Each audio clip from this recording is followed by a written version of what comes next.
Evan, we're talking about Latin America. What are the complexities around tax compliance in Latin America? Latin America is a very complex region to want to sell to cross-border. There is some additional risks and compliance issues that you really need to focus on if you want to unlock Latin America. I would say that Brazil is one of the most complex countries to be able to sell into, with very high duties and taxes, because there are 27 states and over 5,000 municipality regions that you need to focus on. They have that e-invoicing requirement that we touched on, and there's high penalties for not getting it correct. So really want to use a solution that has good content and has the ability, again, back to HS codes and driving down to ensuring that you have accurate compliance procedures up front, that you really want to be able to focus on those additional growth opportunities of Latin America. And for those just joining us, what is e-invoicing, and why did that originate in Brazil? What was the immediate need there? Yeah, that's a good question. So e-invoicing originated in Brazil. It was their way to combat corruption.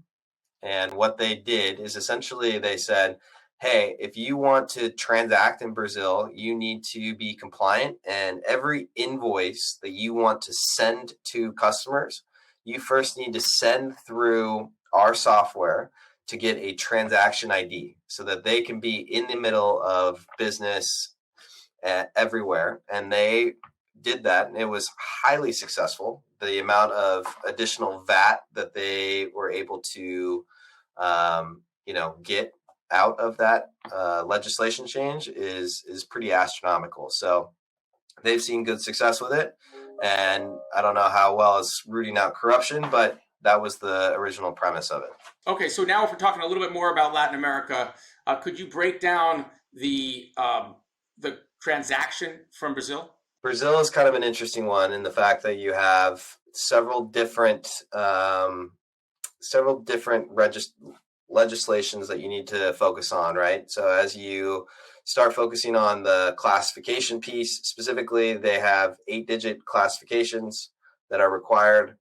And a tariff rate, again, as I mentioned earlier, is incredibly high, and they have very punitive rates on top of it. So 35 to 60% is not uncommon in terms of that import fees that would be required. So pretty high. Sometimes it could be almost up to 80% of your total transactions. So you sell that product for $100, it's actually $180 in order to get it into that country in terms of taxes that could be applied.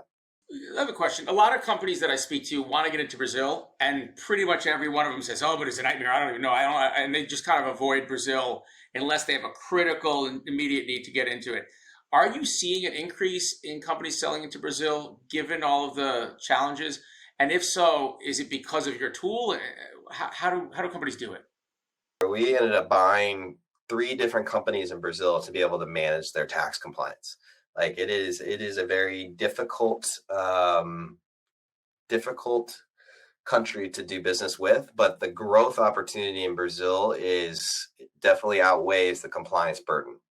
So we see very similar trends in the fact that a lot of big brands, a lot of smaller brands have a lot of interest from Brazilian customers. So it's worth the headache for them to go and pursue the growth opportunity in Brazil. So Avalara can help. We do have an automation solution to help import into Brazil, but to maintain it manually or using just simply your carrier is not a good way to pursue that growth opportunity in Brazil. You really do need a compliance engine to help you automate and unlock this growth opportunity. Follow us, subscribe, so you can understand how you can sell through multiple channels and geographies here at the GrowBig Initiative, and we'll see you on the next one.